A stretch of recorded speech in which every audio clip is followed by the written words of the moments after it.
Donc, ce matin, on continue notre série sur Malachie, un amour méprisé. C'est aussi le dernier dimanche sur cette série. La semaine prochaine, on va voir François Turcotte, qui est le nouveau président de l'association Baptiste, qui va venir amener un enseignement. Et après, on va voir Simon Pierre également. Et après, on vous garde la surprise, on va commencer une nouvelle série. Mais si vous avez écouté Andrés il y a quelques semaines, il a dit en avance le nom de l'autre série. Il y a toujours quelqu'un qui... Il y a toujours quelqu'un dans un film là, qui va vous dire comment ça finit. Bon, Andrés a été cette personne-là il y a 2 semaines. D'habitude, c'est moi qui fais ça. Je te pardonne, Andrés. Donc oui, on continue Malachie. Et pour ceux qui sont joints à nous ce matin, ou ceux qui ont manqué quelques dimanches, je vais prendre un peu de temps encore pour rappeler c'est quoi le contexte, car c'est tellement important, parce que quand on va lire le texte, si on n'a pas le contexte, on va être perdu.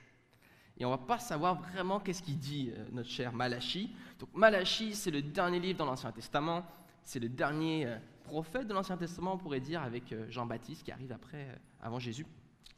Et c'est un livre de dialogue où Malachie parle, en fait, Dieu qui parle avec le peuple. Dieu reprend des mensonges que le peuple dit et proclame sa vérité. Et c'est vraiment un va-et-vient. Et ce qu'on voit, en fait, c'est que Dieu trouve que son amour a été méprisé par ceux qui se disent être ses enfants. On voit dans Malachie que certains sont restés fidèles à Dieu, mais beaucoup se sont égarés. Et aujourd'hui, ce qu'on va voir, on pourrait le résumer ainsi, avec mon titre. On va parler de crainte, d'assurance et d'espérance. Et Malachie nous met même une belle image d'un soleil. Donc le soleil de justice se lèvera. C'est de ça qu'on va parler ensemble aujourd'hui dans la lecture de Malachie 3, versets 13 à 24. Bon, si vous avez une Bible en anglais ou une autre traduction que la mienne, il est possible que vous avez un Malachie chapitre 4. Votre Bible n'est pas fausse. Et je ne sais pas pourquoi les traducteurs se sont amusés, certains à avoir 3 chapitres, d'autres 4. Mais vous allez quand même être capable de suivre. Si vous avez votre téléphone, allez dans Second 21, car c'est dans celle-là que je vais vous lire le texte. Donc je vais ouvrir, on va commencer la lecture de Malachie ensemble.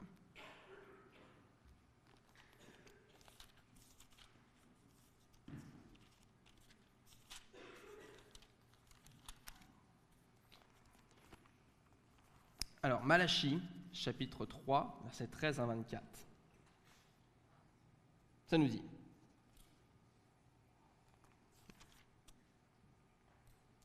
Vos paroles sont dures contre moi, dit l'Éternel, et vous dites: Qu'avons-nous dit contre toi?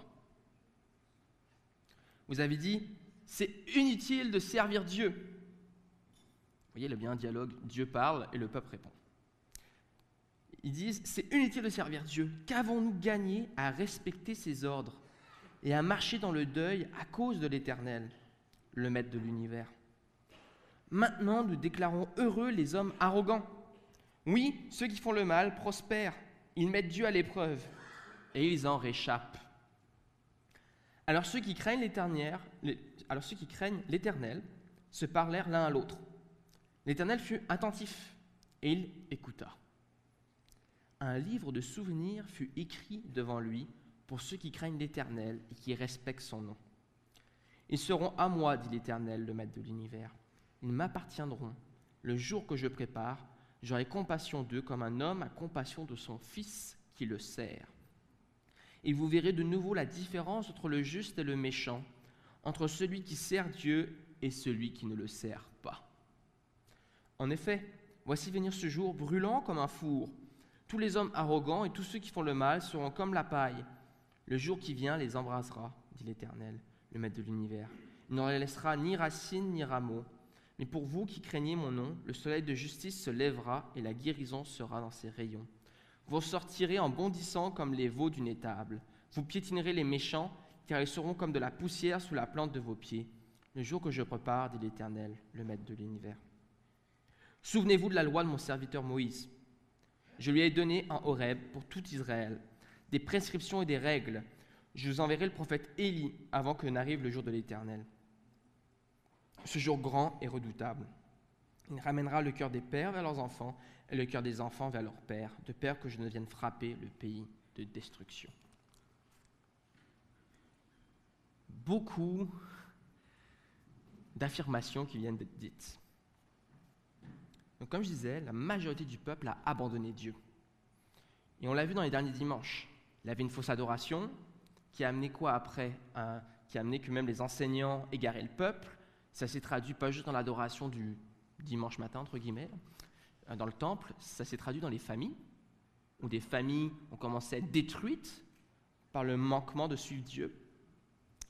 Et ils ont récolté tout ce résultat-là. Et là, c'est la fin du dialogue, parce que le peuple dialogue avec Dieu. Il dit, mais regarde, ceux qui sont méchants ont l'air de réussir. Alors ça me sert à quoi de suivre Dieu? Et on a la réponse de Dieu. Et le premier point qu'on va regarder ensemble, c'est la crainte de Dieu et la sainteté de Dieu. C'est le verset 13 à 18 qu'on va regarder. Et le texte nous montre deux camps. Les rebelles qui méprisent Dieu et ceux qui le craignent. Et si vous avez remarqué, ils ne sont pas nombreux, ceux qui le craignent. Le peuple s'est détourné de ses voies. On pourrait faire un parallèle aujourd'hui, en tant que chrétien, si on regarde les valeurs et les normes morales de notre société, on pourrait se dire « Waouh, ils se sont vraiment éloignés de la Bible ». C'est un peu le même constat que probablement cette poignée de gens qui suivaient encore l'Éternel devaient se dire. C'est qu'ils vivaient en fait la fin probablement d'une culture juive ou une culture chrétienne, on pourrait dire, avec des normes et des morales qui pourraient encore correspondre à la nôtre, à ceux qui croient réellement en Dieu. Et là, ils arrivent dans un environnement où même ces morales-là et ces normes-là ne sont même plus respectées par les gens qui ne croient pas. Donc c'est ça qui se passe. Mais il y a des gens qui le craignent. Ça nous dit même que leurs noms sont écrits dans un livre. Belle image, pour nous rappeler que Dieu se souvient de la personne qui lui appartient. Mais c'est quoi la crainte de Dieu? Parce que si on ne comprend pas c'est quoi la crainte de Dieu, on ne va pas pouvoir comprendre le reste du texte. En premier lieu, ce n'est pas une peur paralysante. La crainte de Dieu, c'est une bonne nouvelle pour le croyant. C'est une révérence filiale. Qu'est-ce que ça veut dire? C'est comme la révérence d'un enfant envers son père. Un bon père. Et Paul nous le dit bien dans Romains 8, au verset 15. Il dit « Vous n'avez pas reçu un esprit d'esclavage pour être encore dans la crainte, mais un esprit d'adoption qui nous émerveille, par lequel nous crions « Abba, Père ». Craindre Dieu, c'est reconnaître sa grandeur, c'est vouloir se confier en lui, et c'est vouloir marcher dans l'obéissance, vouloir lui plaire. C'est un peu comme des enfants à l'école primaire qui se disent « Mon père est plus fort que le tien ». Vous avez déjà vécu ça. Puis là, on attend tous de voir les pères à la fin de l'école, pour voir c'est qui est le plus fort. Mais en ce temps, pour l'enfant, son père, c'est le plus fort. C'est que quand il grandit, tout d'un coup, qu'il veut battre son père, mais ça, c'est une autre histoire. C'est un peu ces mêmes relations-là que la Bible nous démontre sur la crainte de Dieu. C'est-à-dire qu'un enfant a confiance envers son père. Si c'est un bon père, si vous avez une bonne relation avec votre père, vous allez peut-être plus facilement comprendre ce que ça veut dire, cette crainte-là. Si vous ne voulez pas le décevoir, vous êtes sûr qu'il a la parole de vie et de vérité. Je vais donner un exemple. Mon père, quand il était tanné de moi, il me disait « Va voir dehors si j'y suis ». Et le pire, c'est que j'y allais. J'avais vraiment confiance en lui, vous voyez. Au moins, il ne barrait pas la porte. Enfin, je pouvais revenir à l'intérieur. Mais c'est un peu ça, cette confiance-là. C'est qu'on a une crainte, on veut le respecter. Je m'en souviens, avec mon frère, quand on était ado, puis qu'on ne faisait pas ce qui était attendu, on avait une crainte. Mais notre crainte n'était pas de la punition. Honnêtement, notre crainte première à nous, c'était de décevoir notre père. Puis c'est une crainte différente. Si vous avez peur du châtiment, ce n'est pas la crainte de Dieu. La crainte de Dieu, c'est beaucoup plus que ça. C'est « Hey, je suis en train d'endommager ma relation avec cette personne que j'admire énormément, que je considère qu'il y a de la sagesse, de la vie pour moi. » Le psaume 111, au verset 10, nous dit « La crainte de l'Éternel, c'est le commencement de la sagesse. Tous ceux qui la mettent en pratique ont une raison saine. Sa gloire subsiste éternellement. » Et Proverbe, chapitre 1, verset 7, nous dit la même chose. Mais cette crainte découle de la nature de Dieu. Et on a chanté « Dieu est 3 fois saint ». R.C. Sproul, un théologien que ici à EBS on aime bien, le dit bien que c'est un attribut central de Dieu, sa sainteté. Et si on passe à côté, on ne comprendra pas le mal, on ne comprendra pas le péché, on ne comprendra pas pourquoi on a besoin de Jésus. Saint, saint est l'Éternel des armées, Ésaïe 6.3. Quand on regarde la sainteté de Dieu, on voit à quel point on a besoin de lui, parce qu'on réalise que nous, on a péché et qu'on est privé de cette gloire. Mais Jésus nous tend la main pour nous rapprocher de cette sainteté qui guérit.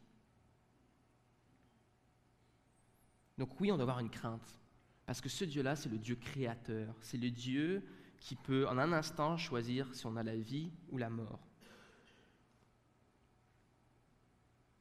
Et le don de foi, c'est un début de crainte, la bonne crainte, qui va donner une confiance, qui va nous donner une paix, une assurance, même dans les épreuves qu'on ne comprend pas.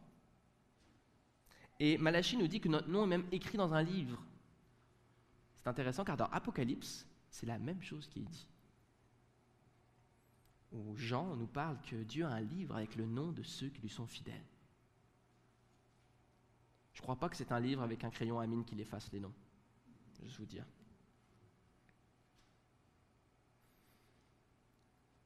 Donc ce Dieu-là est 3 fois saint. Ce Dieu-là évoque de la crainte parce qu'on sait qu'il est la source de vie et de vérité. Mais on peut quand même s'approcher de lui. Et c'est ça la bonne nouvelle pour nous. Et au verset 17, j'aimerais vous le relire, ça nous dit « Ils seront à moi, dit l'Éternel, le Maître de l'univers. Ils m'appartiendront. Le jour que je prépare, j'aurai compassion d'eux, comme un homme a compassion de son fils qui le sert. » Vraiment crucial pour bien comprendre. Dieu nous dit qu'on lui appartient. C'est ça notre assurance. Mon assurance, c'est que j'appartiens à Dieu. Et ça veut dire que je ne vais pas être épargné parce que je suis une bonne personne. Dieu n'a pas choisi cette poignée d'hommes et de femmes qui étaient fidèles à lui dans Malachie parce qu'ils avaient un beau CV. Non. Ils avaient la crainte de Dieu et ils lui appartiennent. Et il a une relation envers eux comme un père et ses enfants. Et il le dit bien, comme un homme a compassion de son fils qui le sert. Pas comme un patron a la compassion de son serviteur. Vous voyez, il y a une différence. Le chrétien est quand même appelé à l'action, à servir Dieu, mais comme un fils et une fille. Tellement plus rassurant, parce que quand on échoue, on n'est pas viré de la compagnie, si vous comprenez bien. On reste toujours le fils et la fille. Et c'est ça l'assurance, c'est de se dire, je suis un fils et une fille de Dieu, je sais que je ne vais pas avoir un chemin de parfait, je vais vivre la réalité du chrétien qui est déclaré saint, mais qui est encore pécheur, qui vit cette lutte-là de sanctification. Mais mon assurance, c'est de me dire, mais moi je lui appartiens, et quand le jugement va arriver, quand on va tous être jugés, je vais être épargné. Dans 2 Timothée, chapitre 2, Timothée nous dit, je vais juste vous dire un extrait, il dit « Le Seigneur connaît ceux qui lui appartiennent, que toute personne qui affirme appartenir au Seigneur se détourne du mal. » On le voit dans Malachie. Tous ces gens-là qui remettent en question le mariage, qui remettent en question la famille, le culte adorable envers Dieu, qui essayaient de faire de la gymnastique intellectuelle pour justifier leur nouveau code moral, ils ne lui appartiennent pas, car ils ne se détournent pas du mal. Dans certaines traductions, le passage que je vous ai lu dans Malachie dit que les chrétiens sont comme, les fidèles sont comme des joyaux pour l'Éternel. Quand on est adopté par Jésus, c'est ça la valeur qu'on a. Et avec l'actualité de cette semaine, si vous êtes très connectés, vous avez dû voir beaucoup de choses qui ont dû vous évoquer beaucoup de sentiments, ou d'indifférence peut-être pour certains, mais notre assurance ne vient pas d'un climat social apaisé ou d'un consensus politique. Moi, dernièrement, j'ai accepté une responsabilité qui est d'être représentant officiel pour le réseau évangélique du Québec. Qu'est-ce que c'est ? C'est que c'est nous, l'association baptiste, l'association pentecôtiste et d'autres associations, dans les dernières années, on s'est tous mis ensemble, pas pour fusionner, mais pour parler d'une seule voix avec le gouvernement. Parce qu'on réalisait le gouvernement, quand il faisait des projets de loi, on l'a vécu beaucoup durant la Covid, ou des règlements, il ne savait pas à qui parler quand il parlait des chrétiens. Les catholiques, pour lui, c'était facile, il savait qu'il devait parler à l'évêque, mais pour nous, il ne savait pas à qui parler. Donc, plusieurs années de ça, ce qui était juste une table de discussion est devenu un regroupement de familles d'église pour dire, on va avoir des représentants pour parler directement avec le gouvernement, pour les sensibiliser à notre cause. Et moi, j'ai accepté ce mandat-là d'être représentant officiel. Qu'est-ce que ça fait, un représentant officiel ? Dès qu'il y a une crise médiatique, c'est moi qui est envoyé comme un agneau, et on espère que je ne me fais pas manger. Et dernièrement, si vous avez suivi l'actualité, on reparle encore de laïcité au Québec.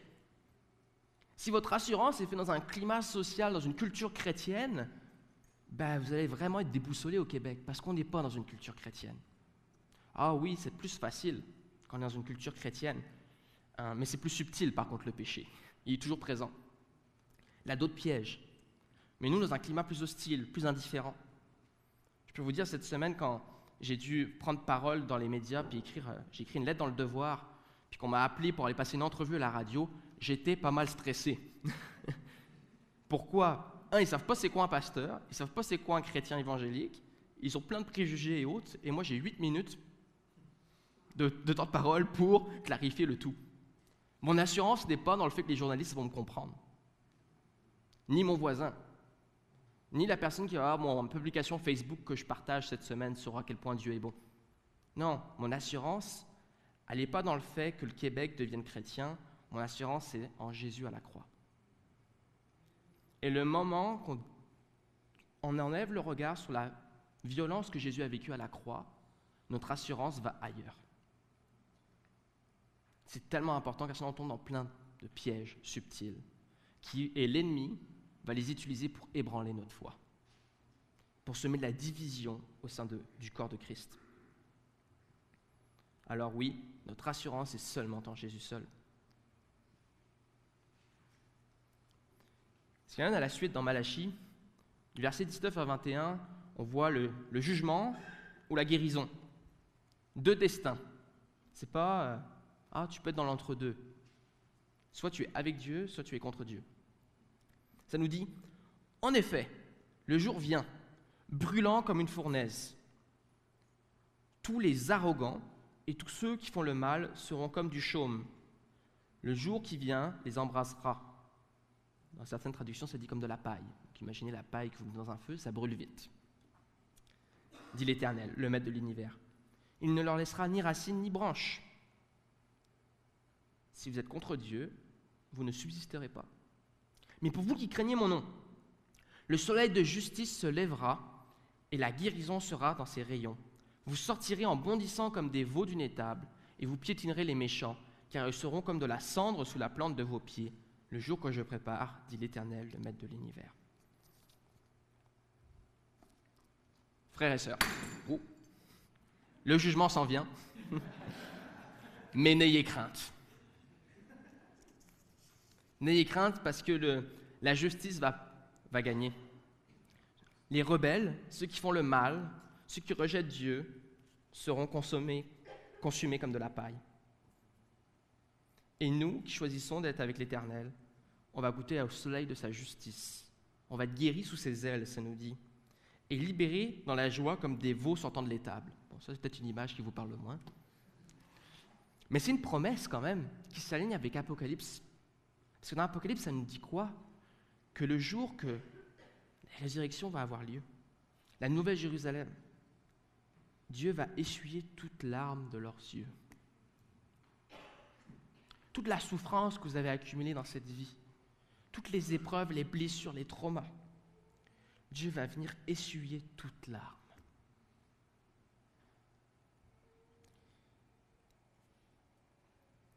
Les images bibliques qu'utilise Malachie sont fortes. Et je vais prendre un temps pour les expliquer. Parce qu'elles s'alignent réellement avec ce qu'Apocalypse nous dit par rapport à un Dieu qui vient essuyer toute larme. En premier lieu, il nous parle d'un soleil. Donc nous, on est tous des Québécois ici, on sait très bien c'est quoi l'hiver. Hein? C'est important d'avoir les bonnes vitamines, hein? Avec le manque de rayons, je ne sais pas comment dire le bon terme. Mais vous savez ce que je veux dire. Le soleil est tellement important pour nous au Québec, puis quand on passe un hiver long, quand le printemps arrive, là, quand la chaleur est là, je ne sais pas si vous remarquez dans votre quartier, tout d'un coup, tout le monde sort. La vie reprend. Et si vous êtes comme moi, là, mon plaisir quand ça arrive, c'est que je veux ressentir à nouveau la chaleur des rayons de soleil. Puis ça me redonne vie. On a des chanceux qui vont en Floride ou au Mexique durant l'hiver, là, qui vont vivre ça avant nous. Mais cette image du soleil qui est resplendissant, qui guérit, je trouve qu'on peut bien la comparer à nous, ce qu'on vit avec l'hiver, où notre corps a besoin de ces rayons-là. Et quand le printemps et l'été arrivent, on revit, on se ressent revitalisé. Le rayon vient nous amener une force. Le soleil de la justice de l'Éternel, sa vérité qui resplendit vient nous redonner une force. Parce que la vie sur cette terre, c'est une aventure. Et on a besoin que les rayons de Dieu nous touchent. C'est une vérité qui prend place, qui est tangible et qui nous transforme. Il nous parle aussi des ailes. Il nous dit que ces ailes sont comme un abri pour nous permettre de guérir. Dieu, à toi qui es blessé, veut te permettre un temps de repos et de guérison sous ses ailes. Ça va avec la crainte, avec l'enfant qui est, si on reprend l'exemple de l'enfant et du père, un enfant qui se fait mal, même s'il n'a pas si mal que ça, s'il voit sa mère, il risque de pleurer. Son père peut-être un peu moins, peut-être qu'il va vouloir toffer. Mais dans tous les cas, l'enfant blessé veut courir vers ses parents pour avoir un réconfort. Et qu'est-ce qui arrive? Les parents, d'habitude, vous lui faites un câlin, vous le prenez de côté, puis il a un petit temps où il se régénère. C'est un peu ça que Dieu nous invite. À toi qui es blessé, toi qui es perturbé, Dieu ne vient pas juste te révéler sa vérité, sa justice, puis dire « Voilà, je te donne la vie », mais il te dit aussi également « Si c'est trop difficile pour toi, je viens aussi te donner le repos puis la guérison. » Quel beau message quand même pour la poignée de gens d'Israël dans le temps de Malachie, qui était un tout petit nombre de fidèles, qui voyaient tout le reste du peuple se détourner. Imaginez le désespoir qu'ils devaient avoir. Et Malachie vient leur déclarer cette vérité-là, que Dieu ne les a pas oubliés, que Dieu est comme un soleil resplendissant et qu'ils peuvent avoir un abri sous ses ailes. Et après, il utilise une image qui ne nous parle pas vraiment, les veaux qui sortent de l'étable. Alors, je peux bien vous dire, quand je l'ai lu, je me suis dit, comment je vais expliquer cette image-là?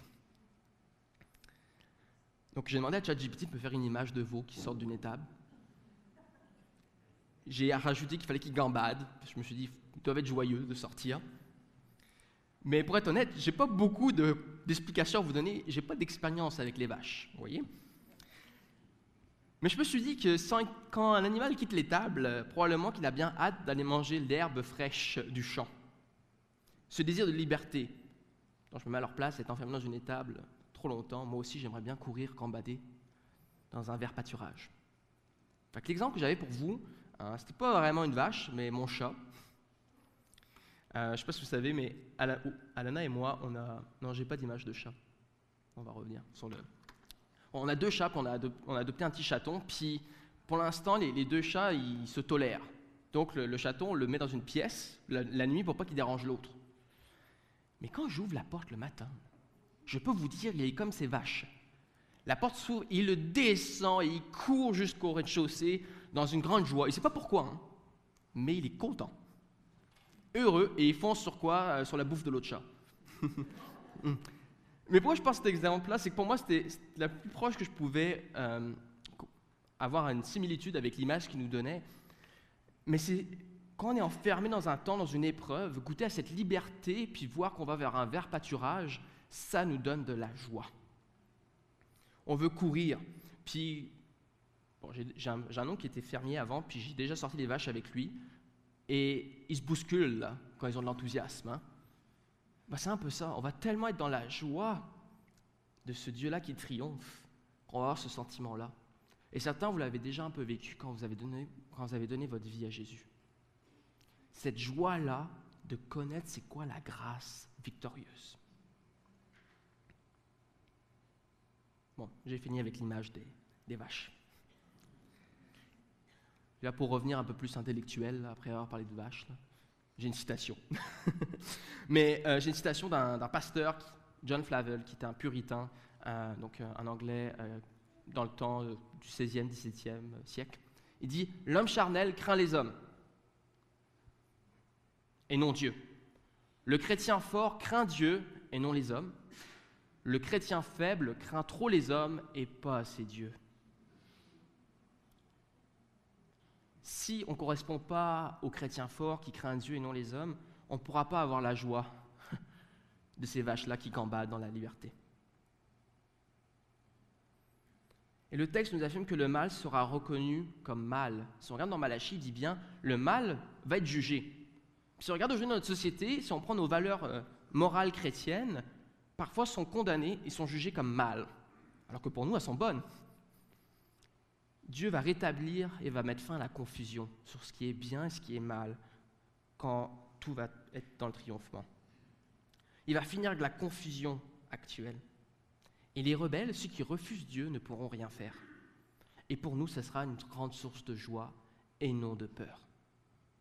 Donc oui, le Seigneur s'en vient, mais n'ayez crainte. Mais est-ce qu'on le croit réellement ? Je vais mettre une autre image là pour ne pas vous déconcentrer avec mon image de vache. Là. On va revenir sur Malachie.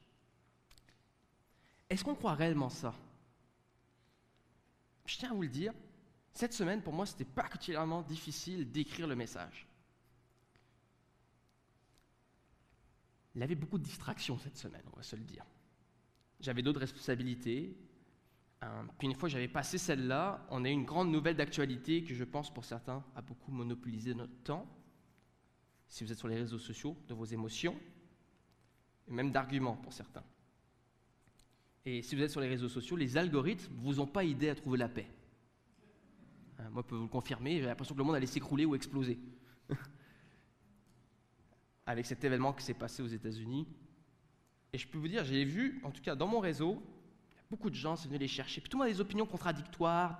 Puis le but, c'est pas de prendre un camp ce matin, mais c'est de nous amener une réflexion par rapport à ça, où mon cœur ne croyait pas que j'avais une assurance en Jésus cette semaine. Mon cœur était alimenté par l'incertitude de ce monde, par la violence de ce monde. Pas juste par l'acte d'un homme, mais par les propos des autres, envers d'autres. Et si on ne fait pas attention à ça, la vérité qu'on proclame un dimanche matin, comme moi, ce matin, à travers ma prédication, va être très loin de nous. Et ça peut même devenir notre rythme de vie. J'ai l'impression qu'à chaque jour, cette semaine, c'est comme si je faisais une loupe. Je courais, je finissais un tour, puis ça recommençait en termes d'adrénaline puis d'émotions fortes. J'aurais peut-être dû me débarrasser de mon téléphone. Probablement, c'est ça que j'aurais dû faire. Mais c'était comme une boucle sans fin d'émotions, avec une nouvelle dose d'adrénaline à chaque fois. Et à chaque fois, ça renforçait une fragilité dans mon âme. Et le réflexe de mon âme était quoi ? C'est de vouloir prendre le contrôle, agir et lutter pour chaque chose qui me tenait à cœur. Puis je suis sûr que certains, vous étiez comme moi cette semaine. Mais qu'est-ce que j'ai fait avec ça ? J'ai pas eu de paix dans ma préparation de message jusqu'à tôt ce matin. Le règne de Dieu pour moi n'était pas tangible dans mon état émotionnel. C'est vrai, on peut être plus rationnel, mais nos émotions aussi nous dirigent. Puis on doit en être conscient en tant que chrétien. Et ce matin, quand je suis arrivé vraiment plutôt à l'église, j'ai imprimé mon texte et je suis sorti. Je me suis dit, je vais m'asseoir. Là, le soleil, là. Je vais vivre un peu ce que mon message dit, avec le soleil qui se lève. Je me suis assis sur les marches devant l'église. Et il avait du calme. J'entendais quoi ? Des grillons, des oiseaux, le vent avec les branches. Puis ça m'a tellement fait du bien de me rappeler qu'en fait, c'est juste le cœur de l'homme qui est tellement perturbé. Parce que le reste du monde autour de moi, la création, malgré qu'elle est aussi imparfaite, j'y voyais un ordre et du calme. Et ça me rappelait que mon Dieu est toujours au contrôle. Et que j'avais juste besoin de réaligner mon cœur sur ce Dieu-là qui est en contrôle de tout. Il a fallu que j'acte ce qui était écrit dans Malachie, puis que j'expérimente ce soleil-là, physique, et ces rayons qui touchent ma peau, pour me rappeler que c'est Dieu qui est au contrôle, c'est Dieu mon assurance.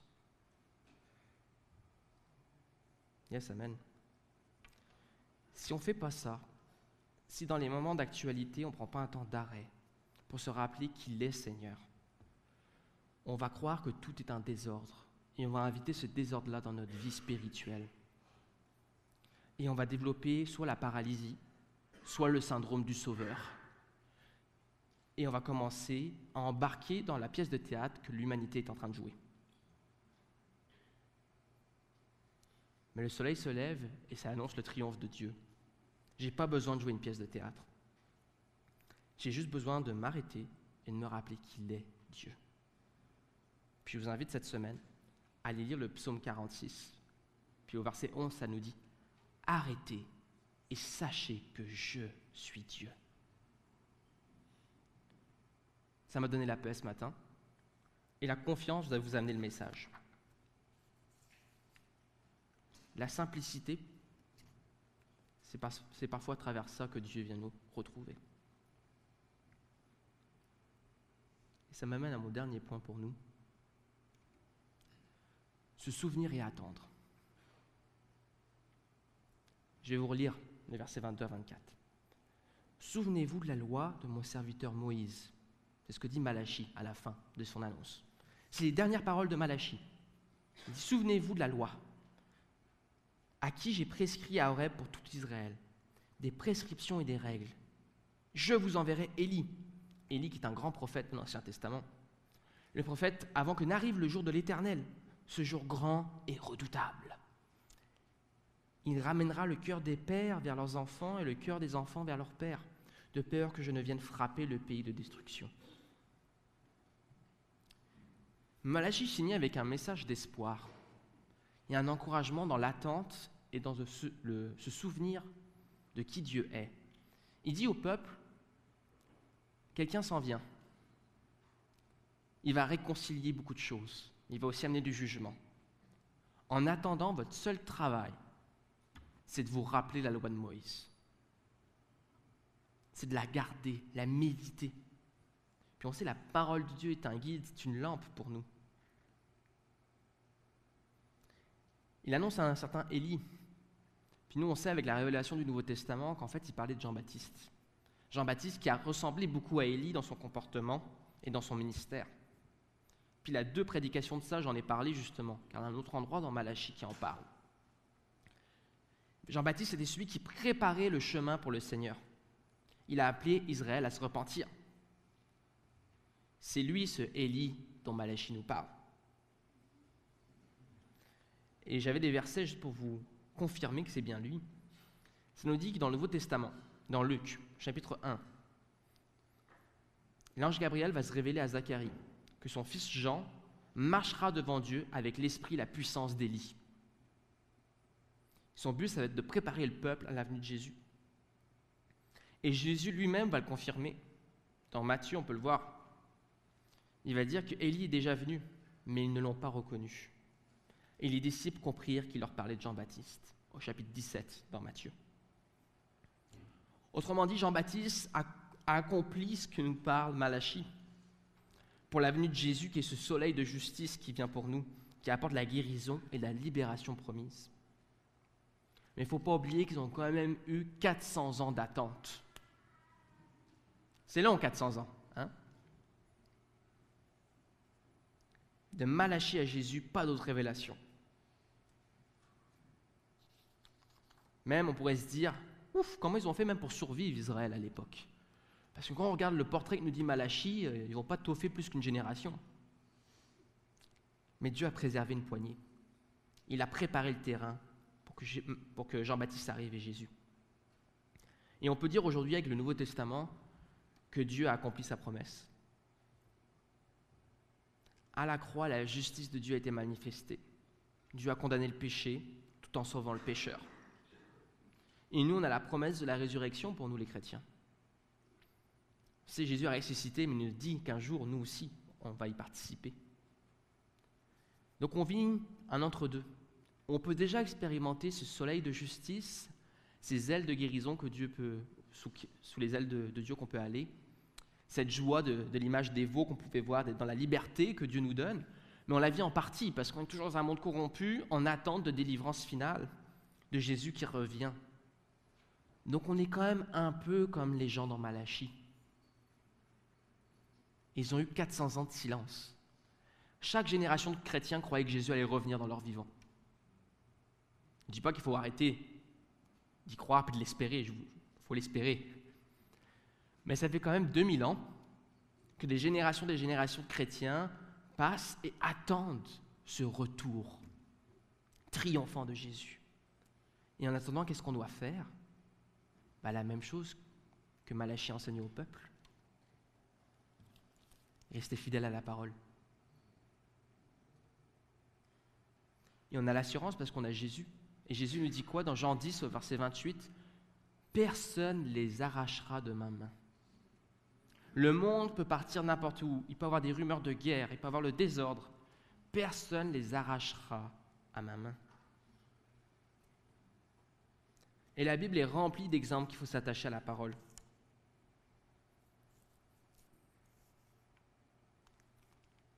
Timothée, dans 2 Timothée, au chapitre 4, verset 2, ça dit « Proclame la parole, insiste que l'occasion soit favorable ou non. » C'est Paul qui écrit à un jeune pasteur à Éphèse, un de ses disciples. Il dit « En tout temps, faut que tu proclames la parole. » Parce que nous, chrétiens, on sait que c'est la parole qui nous amène à la repentance. C'est la parole qui nous amène à la crainte de Dieu. C'est la parole qui nous aide à savoir ce qui est bon et mauvais. Et on a l'Esprit Saint qui nous guide. Et on peut le confirmer avec la parole. Mais on a aussi l'Église. Et si tu es tout seul, constamment avec ta parole, avec la Bible, et que tu n'as pas l'Église avec toi, qui va te reprendre si tu tombes dans l'erreur ? Qui va te reprendre si tout d'un coup tu es comme moi cette semaine et ton cœur est paniqué et tu n'arrives pas à t'arrêter puis à t'ancrer en Dieu? Donc tout d'un coup tes émotions commencent à teinter ta lecture de la Bible et t'amènent à croire des fausses doctrines. Personne ne va pouvoir te reprendre parce que tu n'auras pas une église locale. Donc oui, Malachie nous encourage de rester fidèles à la parole, mais moi je nous encourage également à rester fidèles à notre église. Alors pour conclure, tout le livre de Malachie nous a montré qu'il y avait un amour méprisé. Et pourtant, Dieu avait un amour persistant.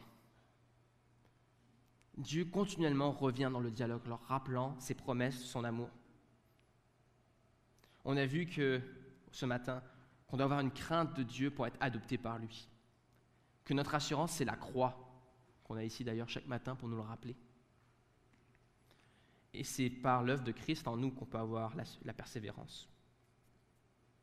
Alors ma question pour nous, pour conclure, c'est de quel côté es-tu ce matin ? Est-ce que tu es de ceux qui sont arrivés à la conclusion que servir Dieu ne sert à rien ? Ou tu es de ceux qui cherchent un refuge en Jésus-Christ ? Si tu es là ce matin, je pense que c'est parce que tu cherches probablement Jésus. Mais moi, j'aimerais t'inviter à le trouver. Soit dans les chants qu'on va prendre ensemble, qu'on fait ensemble les dimanches, dans sa parole, il va venir te trouver. Il va t'amener à le craindre comme un bon père, à avoir le réflexe de courir dans ses bras, d'avoir la guérison, et de savoir que oui, tu n'es pas parfait, mais tu seras épargné. Et ce qui va te permettre de dire, oui, Jésus revient. Et même d'être un jeune et dire, oui, Jésus revient. C'est ça notre espérance en tant que chrétien. Et pour finir, on a un dernier verset ici. Là. Ça nous dit qu'il prenne, lui en toute chose, la première place, lui qui s'est donné lui-même pour nous, afin de nous racheter de toute iniquité et de se faire un peuple qui lui appartienne. Un peuple qui lui appartienne.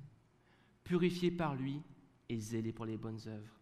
C'est ma prière pour nous, pour notre Église. C'est qu'on soit une Église zélée pour les bonnes œuvres parce qu'on appartient à Jésus. Je vais prier et après je vais vous laisser. Père éternel, on veut te remercier pour ta parole qui nous permet de nous édifier, de corriger nos comportements, de corriger nos croyances également.